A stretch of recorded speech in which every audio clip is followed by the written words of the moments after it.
बचपन से सपना था एक परफेक्ट परिवार का, लेकिन मेरी सास ने मेरी जिंदगी को नरक बनाने की ठान ली थी। मेरा नाम है करम सिंह, पंजाब का जट्टर, और मेरी बीवी अनन्या, हरियाणा की हसीना। हमारी लव स्टोरी थी एकदम फिल्मी, प्यार, शादी और हमारा प्यारा बेटा मिक्कू। हमारा घर था एकदम सपनों का। रविवार को बारबेक्यू, नींबू पानी का ठेला और फैमिली मैचिंग कुर्ते पजामे। सब कुछ परफेक्ट था, सिवाय मेरी सास कमला देवी के। वो मुझे कढ़ी चावल या पटियाला पेग कहकर चिढ़ाती थी, क्योंकि मैं पंजाबी था और अनन्या हरियाणवी। उसकी चुड़ैल जैसी हंसी और दोस्तों के साथ ठहाके मेरे कानों में गूंजते थे। शुरू में अनन्या ने उसे रोकने की कोशिश की, लेकिन मैंने कहा, छोड़ो, मैं तो तेरे साथ हूँ, तेरे परिवार से थोड़े ना, गलती मेरी थी। हमने सोचा क्यों ना सास ससुर को रविवार के बारबेक्यू पर बुलाएं। मिक्कू को भी अपने नाना नानी से मिलना चाहिए। शुरू में सब ठीक था। अनन्या के पापा रमेश जी ने मुझे गले लगाया, भाई मार्कंडे ने गिफ्ट दिया। लेकिन फिर आई कमला देवी, बोली, मैं प्लेन आलू टिक्की लाई हूँ, कहीं खाना ज्यादा मसालेदार ना हो। उसकी बातें इतनी तीखी थीं कि पत्थर चीर दे। मैंने हॉलीवुड वाली स्माइल चिपकाई, शुक्रिया आंटी, और उसे जोर से गले लगाया। वो तिलमिला गई और मैं मन ही मन हंस पड़ा। बारबेक्यू अच्छा चल रहा था। हंसिंजा खाने की प्लेटें धूप में चमक रही थीं, जैसे कछुए का खोल समंदर किनारे। लेकिन बीच में कमला और अनन्या 1 घंटे के लिए गायब हो गईं। मुझे लगा वही पुराना राग होगा, इसे छोड़ दो, मैंने इग्नोर किया। मिक्कू को इतना ध्यान मिला कि वो थककर चूर हो गया। बारबेक्यू हिट था, पर कमला ने जाते वक्त ताना मारा, अभी भी वक्त है, नया शुरू कर सकती हो। मैंने राहत की सांस ली, सोचा ये नाटक खत्म। लेकिन मैं गलत था। अगले दिन अनन्या ने मुझे पूरी तरह इग्नोर करना शुरू कर दिया। बर्फ से ज्यादा ठंडी हो गई थी। मैंने सोचा शायद थक गई है। लेकिन रात को टीवी पर आतंकवादी हमले की खबर आई। अनन्या ने मुड़कर मुझसे कहा, तुझे तो इसकी अच्छी खबर होगी ना, और फिर वैसी ही चुड़ैल वाली हंसी। मेरा दिल टूट गया। वो मेरी पहली मोहब्बत थी, जिसने कभी मेरे पंजाबी होने का मजाक नहीं उड़ाया। उसकी बात ने मुझे चाकू की तरह चीर दिया। बाथरूम में जाकर आंसू बहाए। मैंने पूछा तो उसने हल्के से कहा, मेरा सेंस ऑफ ह्यूमर शायद डेवलप हो रहा है। मुझे घिंसी आई। उस हफ्ते वो काम में बिजी थी। मैं मिक्कू के साथ वक्त बिताने लगा। एक दिन स्कूल से लाते वक्त उसने कहा, पापा विंग स्टॉप चलें। मैंने मना किया, बोला घर में खाना है। उसने मुझे ऐसे देखा जैसे मैंने उसका दिल तोड़ दिया। फिर अचानक बोल पड़ा, मम्मी कहती हैं तुम्हारे बिना हम ज्यादा खुश होंगे। मेरा दिल धक से बैठ गया। कुछ बोला नहीं, बस गला रुंध गया। घर पहुंचकर अनन्या अभी तक ऑफिस से नहीं आई थी। मैंने अटारी में चढ़कर पुराने बक्सों को खंगाला। धूल के गुबार में एक बक्सा मिला, जिसे मैंने पहले कभी नहीं देखा। अंदर का सामान देखकर मेरी आंखें बाहर आ गईं। मेरे और अनन्या के मैसेज, फोटो, वॉइस मेमो, सब कुछ तोड़ामरोड़ा गया था, ताकि मैं कोई खतरनाक विलेन लगूं। एक मैसेज था, भूलना मत तू मेरी है, जो हमारी फेवरेट मूवी का इनसाइड जोक था। पर इसके बगल में लिखा था, कंट्रोलिंग बिहेवियर, मुझे आजादी नहीं देता। एक फोटो में मैं गुस्से में लग रहा था। वो तो मैं टीवी पर क्रिकेट देखते वक्त चिल्ला रहा था। नोट था, हमेशा गुस्सा करता है, डर लगता है। हर कागज पर साइन था, कमला देवी गवाह। सबसे नीचे एक ड्राफ्ट डिवोर्स फाइल थी, जिसमें मुझे इमोशन अब्यूजर, कंट्रोलिंग और खतरनाक बताया गया था। सबसे डरावना था एक हस्तलिखित प्लान। अनन्या मिक्कू को लेकर मेरे पैसे, बैंक अकाउंट, सब कुछ छीन लेगी। मुझे अपने बेटे से मिलने का हक भी नहीं मिलेगा। मैं अटारी में बैठा, कागजात हाथ में लिए, जैसे मेरी दुनिया उजड़ गई हो। अनन्या, मेरी प्यारी बीवी, मेरे खिलाफ साजिश रच रही थी। तभी गैरेज का दरवाजा खुलने की आवाज आई। अनन्या घर आ गई थी। मैंने जल्दी से सब वापस रखा, अटारी से नीचे उतरा, हाथ कांप रहे थे। हाय, उसने बिना देखे कहा। चाबियां काउंटर पर पटक दी। मैंने नॉर्मल बनने की कोशिश की। काम कैसा रहा? मेरी आवाज में अजीब सा खिंचाव था। ठीक, वो बोली और मिक्कू को गले लगाने चली गई। मैं बाहर निकला, ताजी हवा में सांस ली। पड़ोसन ललिता अपने कुत्ते को घुमाते हुए लहराई। मैंने रोबोट की तरह हाथ हिलाया। उस रात नींद नहीं आई। अनन्या बिस्तर पर मुझसे कोसों दूर थी। मैं सोचता रहा, कमला ने क्या जादू किया कि मेरी बीवी मेरे खिलाफ हो गई। अगले दिन मैंने ऑफिस में छुट्टी ली। अनन्या के मिक्कू को स्कूल छोड़ने के बाद मैं फिर अटारी गया। हर कागज की फोटो खींची। डिवोर्स वकील ढूंढा, थॉमस रॉड्रिक्स, फादर्स राइट्स में माहिर। अगले दिन लंच ब्रेक में उससे मिला। मैंने सब बताया। उसने कहा, करम, ये गंभीर है। तुम्हारी बीवी और सास तुझे बर्बाद करना चाहती हैं। अच्छा हुआ तुम्हें पहले पता चल गया। उसने सलाह दी, अनन्या से बहस मत करो। नया बैंक अकाउंट खोलो, आधा पैसा ट्रांसफर करो। हर बात नोट करो। मैंने वैसा ही किया। नया अकाउंट खोला, आधा पैसा डाला। गिल्ट फील हुआ, लेकिन वो प्लान याद आया, मुझे लूटने का।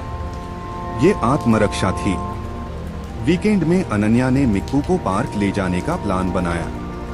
मैंने साथ दिया, पर मन में सवाल थे, क्या वो फोटो खींचकर मेरे खिलाफ और सबूत जुटा रही थी।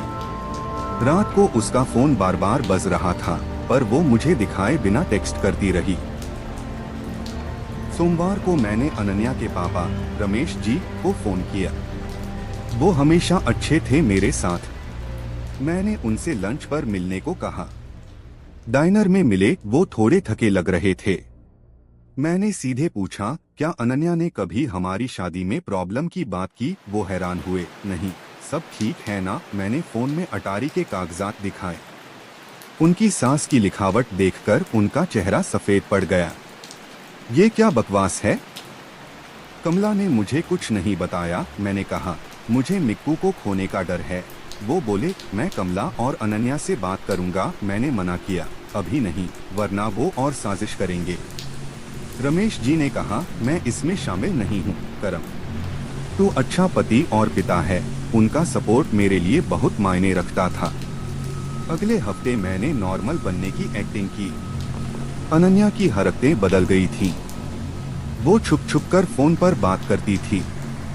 फिर एक और धमाका हुआ। अनन्या का भाई मार्कंडेय ने मैसेज किया, बियर पीने चलें। कुछ बात करनी है। हम एक स्पोर्ट्स बार में मिले। उसने बताया, मम्मी ने मुझे फोन करके कहा कि मैं लिखूं कि तू अनन्या के साथ गलत बर्ताव करता है। मैंने मना कर दिया।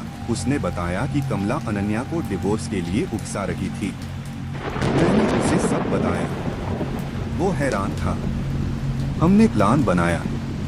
मार्कंडेय कमला की बात मानने का नाटक करेगा, पर असल में उसकी साजिशों का सबूत इकट्ठा करेगा। घर पहुंचा तो अनन्या जगी थी। कहाँ था? मैंने झूठ बोला, ऑफिस के दोस्तों के साथ। वो बोली, अच्छा, रोहित का डिवोर्स हो रहा है ना। मैंने हामी भरी, पर उसकी आंखों में कुछ चमक थी। मैं बाथरूम गया, शीशे में खुद को देखा। मैं थका और बूढ़ा लग रहा था। ये सब और नहीं चल सकता था। अगले दिन मैंने लिविंग रूम में छोटा सा कैमरा लगाया। थॉमस की सलाह थी और स्टेट में ये लीगल था। 2 दिन बाद फुटेज देखी तो मेरा दिमाग हिल गया। अनन्या और कमला हमारे घर में मेरे ऑफिस में होने पर बात कर रही थी। अनन्या बोली, मम्मी, ये गलत लगता है। करम ने मुझे कभी चोट नहीं पहुंचाई। कमला ने डांटा, बेवकूफ मत बन अनन्या। ऐसे मर्द बाद में रंग दिखाते हैं। तुझे पैसों की जरूरत नहीं पड़ेगी। वो वही अटारी के कागजात निकालकर और झूठे सबूत जोड़ रही थी। कमला ने कहा, उसके भाई की दुकान भी पैसे देगी। मैं बीमार सा महसूस करने लगा। ये सिर्फ मुझे हटाने की बात नहीं थी, ये मेरे परिवार को लूटने की साजिश थी। मैंने वीडियो थॉमस को भेजा। उसने कहा, ये परफेक्ट है करम। ये साबित करता है कि सारे इल्जाम झूठे हैं। मैं अनन्या से तुरंत भिड़ना चाहता था, पर थॉमस ने रोका। उसी रात डिनर पर मिक्कू ने पूछा, पापा, अगली गर्मियों में हम पंजाब जाएंगे ना दादी से मिलने? फिर बोला, नानी कहती हैं, वहाँ अब खतरनाक है। अनन्या ने टॉपिक बदल दिया, पर मेरा खून खौल गया। वो मेरे बेटे को मेरे खिलाफ भड़का रही थी। मैं टेबल छोड़कर चला गया। अगले दिन मार्कंडेय का कॉल आया, मम्मी अगले सोमवार को डिवोर्स फाइल करने वाली है। वो एक तगड़ा वकील मिली है, थॉमस ने कहा। पहले हम फाइल करेंगे। वीकेंड में मैंने मिक्कू के साथ बोर्ड गेम्स खेले, नाश्ता बनाया, पर मन में तूफान था। सोमवार को मैं ऑफिस नहीं गया, कोर्ट हाउस पहुंचा। डिवोर्स पेपर फाइल करना जैसे मेरी शादी का ताबूत में आखिरी कील ठोकना था। जैसे ही बाहर निकला, मार्कंडेय का मैसेज आया, मम्मी अनन्या को लेने गई है। वो वकील से मिलने जा रही हैं। तूने उनसे पहले फाइल कर दिया। उस दिन अनन्या को ऑफिस में डिवोर्स पेपर मिले। मैंने मिक्कू को स्कूल से लेकर अपने दोस्त जॉन के घर छोड़ा, ताकि वो इस तूफान से बचा रहे। शाम 6 बजे अनन्या घर पहुंची, गुस्से से लाल। ये क्या बकवास है, उसने पेपर लहराए। मैंने शांति से कहा, डिवोर्स पेपर। सोचा तुझे मेहनत ना करनी पड़े। वो हक्की बक्की रह गई। क्या बोल रहा है तू, मैंने कहा। अनन्या, मुझे सब पता है। झूठे इल्जाम, मिक्कू को मुझसे छीनने की साजिश, अटारी के कागजात। वो सोफे पर धम्म से बैठ गई। तुझे वो बक्सा मिल गया, मैंने कहा। हाँ, और वो वीडियो भी, जिसमें तुम और तुम्हारी मम्मी झूठे सबूत बना रही थी। वो रोने लगी। मैं तुझसे प्यार करती थी, करम। मम्मी ने कहा, तू बाद में हिंसक हो जाएगा क्योंकि तू पंजाबी है। मैं चिल्लाया, 6 साल बाद भी तुझे मुझ पर भरोसा नहीं। ये रेसिज्म है अनन्या, वो बोली। मुझे अब समझ आया। मम्मी ने हर दिन डरावनी कहानियां सुनाई। उसकी एक दोस्त थी, ज्योति, जिसने कहा उसकी बेटी ने एक बिहारी से शादी की और वो बाद में मॉन्स्टर बन गया। मैंने कहा, तो एक रैंडम कहानी की वजह से हमारी शादी खत्म। वो रोते हुए बोली, मैंने गलती की। हम रात भर बात करते रहे। अनन्या ने बताया कि वो मम्मी के दबाव में थी। हमने डिसाइड किया कि काउंसलिंग करेंगे। कमला को हमारे घर से बैन कर दिया। अगले दिन अनन्या ने अटारी के सारे कागजात निकालकर फाड़ दिए, रोते हुए। कमला ने बार बार फोन किया, दरवाजा पीटा, पर हमने जवाब नहीं दिया। फिर रमेश और मार्कंडेय ने फैमिली मीटिंग बुलाई। अनन्या की बहन क्विन भी दिल्ली से आई थी। मैंने सबको वीडियो दिखाया। क्विन बोली, मम्मी ने मुझे भी फोन करके कहा था कि करम को बदनाम करूं। मैंने मना कर दिया। रमेश जी बोले, कमला ने ये सब मेरे बिना किया। ये गलत है। मीटिंग में अनन्या ने रोते हुए कहा, मैंने गलती की।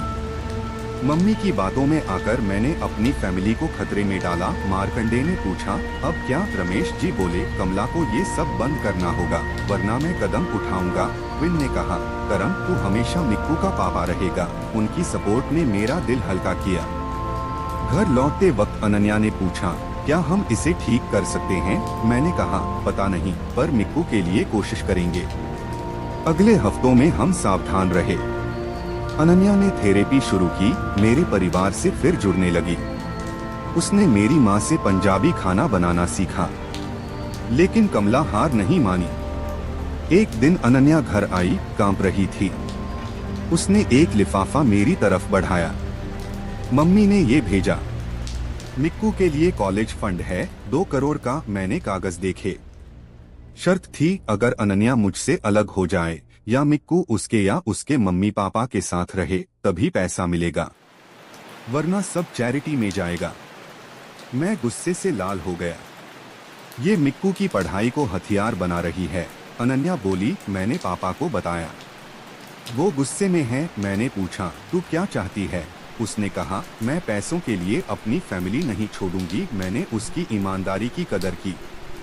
अगले दिन रमेश जी ने फोन किया, ये शर्तें गैरकानूनी हैं। मैंने कभी साइन नहीं किया। फिर उन्होंने बताया कि कमला ने 1 करोड़ की रकम अपने अलग अकाउंट में ट्रांसफर की थी, ताकि अनन्या का डिवोर्स फंड कर सके। अनन्या ने एक और राज खोला। कमला ने एक ज्योति नाम की औरत को हायर किया था, जो एक एक्ट्रेस थी। उसने अनन्या को एक फर्जी कहानी सुनाई थी, एक बिहारी मर्द के हिंसक होने की। अनन्या बोली, मुझे अब समझ आया, मम्मी ने मुझे बेवकूफ बनाया। कमला की हरकतें रुकने का नाम नहीं ले रही थीं। एक दिन मिक्कू के स्कूल से फोन आया। प्रिंसिपल ने बताया, आपकी सास ने मिक्कू को बिना इजाजत लेने की कोशिश की। मेरा खून ठंडा पड़ गया। मिक्कू ठीक है? हाँ, हमने उसे नहीं जाने दिया। मैं और अनन्या स्कूल पहुँचे। मिक्कू ने बताया, नानी मुझे स्पेशल ट्रिप पर ले जाना चाहती थी। अनन्या गुस्से से कांप रही थी। उसने हमारे बेटे को किडनैप करने की कोशिश की। उस रात हमने रमेश और मार्कंडे से बात की। रमेश जी बोले, कमला को अब नहीं पहचानता। मार्कंडे ने कहा, रेस्ट्रेनिंग ऑर्डर ले लो। अनन्या को ये बड़ा कदम लगा, पर वो सहमत हो गई। अगले दिन थॉमस से मिले। उसने कहा, कमला की हरकतें खतरनाक हो रही हैं। ऑर्डर जरूरी है। हमने पेपर फाइल किए। कोर्ट ने तुरंत टेम्परेरी ऑर्डर दे दिया। कमला को हमारे घर, मिक्कू के स्कूल और ऑफिस से 500 फीट दूर रहना था। अगले 2 हफ्ते तनाव भरे थे। कमला ने हर रिश्तेदार को फोन करके मुझे बदनाम किया, पर ज्यादातर ने उसका साथ नहीं दिया। सुनवाई के दिन हम कोर्ट पहुंचे। मिक्कू को मेरे भाई अमित के पास छोड़ा। कमला अपने तगड़े वकील के साथ थी। उसकी वकील ने मुझे कंट्रोलिंग और हिंसक बताया, पंजाबियों के खिलाफ रेसिस्ट बातें की। थॉमस ने शांति से हमारे सबूत पेश किए, वीडियो, फाइनेंशियल रिकॉर्ड्स, स्कूल की शिकायत। जज थॉर्नटन ने कमला को डांटा, आपने झूठ और नफरत से अपनी बेटी की शादी तोड़ने की कोशिश की। रेस्ट्रेनिंग ऑर्डर 1 साल के लिए पास हो गया। कोर्ट से निकलते वक्त अनन्या ने मेरा हाथ पकड़ा। हम साथ हैं। मुझे राहत मिली, पर दुख भी था कि हमें अपनी सास के खिलाफ ऐसा करना पड़ा। अगले कुछ महीने धीरे धीरे सामान्य हुए। अनन्या ने थेरेपी जारी रखी। रमेश जी ने कमला से डिवोर्स फाइल कर दिया। वो हमारे घर नियमित आने लगे, मिक्कू के साथ वक्त बिताने। 6 महीने बाद मेरे मम्मी पापा पंजाब से आए। हमने अपने आंगन में छोटी सी सेरेमनी में वोट्स रिन्यू किए। अमित ने अपने मशहूर कबाब बनाए, मार्कंडे ने म्यूजिक संभाला और क्विन ने सजावट की। अनन्या ने टूटी फूटी पंजाबी में वोट्स बोले, जो उसने मेरी माँ से सीखे थे। उसकी कोशिश ने मेरा दिल जीत लिया। उस रात मेहमानों के जाने के बाद हम आंगन में तारों को देख रहे थे। अनन्या ने पूछा, क्या हम इसे पूरी तरह भूल पाएंगे? मैंने कहा, भूलना नहीं, पर इससे हम मजबूत हुए हैं। कमला डिवोर्स के बाद गोवा चली गई। मार्कंडे ने बताया कि वो वहाँ बेगानी मामों की कम्युनिटी में शामिल हो गई, जो अपनी गलतियों को नहीं मानते। हमने रेस्ट्रेनिंग ऑर्डर रिन्यू किया। अनन्या को मदर्स डे पर कभी कभी उदासी होती थी, पर वो पल कम होते गए। रमेश जी मेरे पापा के साथ दोस्त बन गए। मार्कंडे मेरा गोल्फ बडी बन गया और क्विन दिल्ली शिफ्ट होकर मिक्कू की फेवरेट आंटी बन गई। एक रात अनन्या को हमारी डेटिंग की फोटो मिली, मेरे पापा के ढाबे के सामने खींची गई। हम कितने खुश थे, उसने कहा। मैंने कहा, हम फिर होंगे। उस रात मैंने उसे गले लगाया और पहली बार लगा कि हम ठीक हो जाएंगे। ट्रस्ट पूरी तरह वापस नहीं आया था, पर मिक्कू खुश था।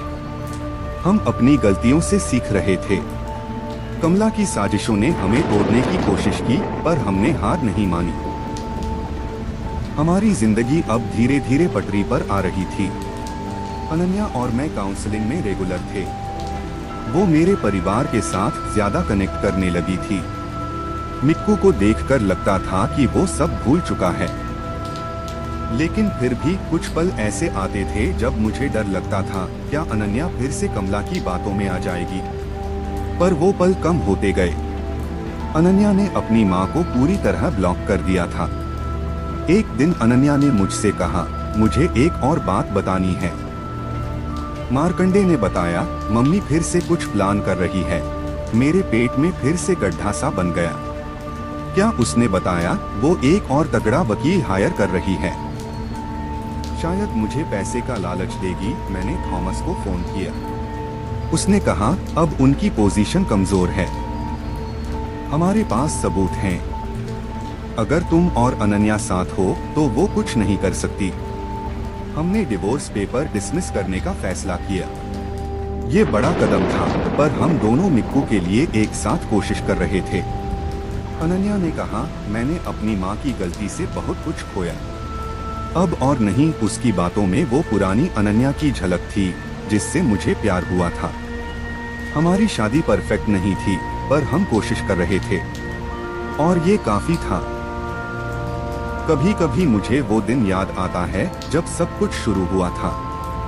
वो बारबेक्यू, कमला की तीखी बातें और अनन्या का बदलता बर्ताव। लेकिन अब जब मैं मिक्कू को स्कूल छोड़ने जाता हूँ या अनन्या के साथ रात को चाय पीते हुए पुरानी बातें करता हूँ तो लगता है कि हमने एक लंबा रास्ता तय कर लिया है। कमला की साजिशों ने हमें तोड़ने की पूरी कोशिश की, पर हमारी फैमिली, मेरे ससुर और साले की मदद से हमने उसे हराया। अनन्या अब पहले से ज्यादा स्ट्रॉन्ग है। उसने अपनी माँ की जहरीली बातों को पीछे छोड़ दिया। मिक्कू को अपनी पंजाबी जड़ों पर गर्व है और वो अपनी मम्मी के साथ हरियाणवी फूड फेस्टिवल्स में भी मजे करता है। रमेश जी अब हमारे रविवार के खाने का हिस्सा हैं और मेरे पापा के साथ उनकी ढाबे की बिजनेस पर बातें होती हैं। मैं और अनन्या अब भी काउंसलिंग में जाते हैं। कुछ रातें ऐसी होती हैं जब मैं उस बक्से को याद करता हूँ और थोड़ा डर लगता है, लेकिन फिर अनन्या की वो पंजाबी वोट्स याद आती हैं और मैं मुस्कुरा देता हूँ। हमारी कहानी परफेक्ट नहीं है, पर ये हमारी है और इसके लिए मैं हर दिन लड़ूंगा। अगर तुम्हें ये कहानी पसंद आई और तुम चाहते हो और ज्यादा रोमांचक कहानियाँ सुनना तो भूलना मत उस सब्सक्राइब बटन को दबाना और नोटिफिकेशंस को ऑन करना। तुम सबसे पहले जानोगे जब नई कहानी आएगी। अपनी सीट के किनारे पर बने रहो।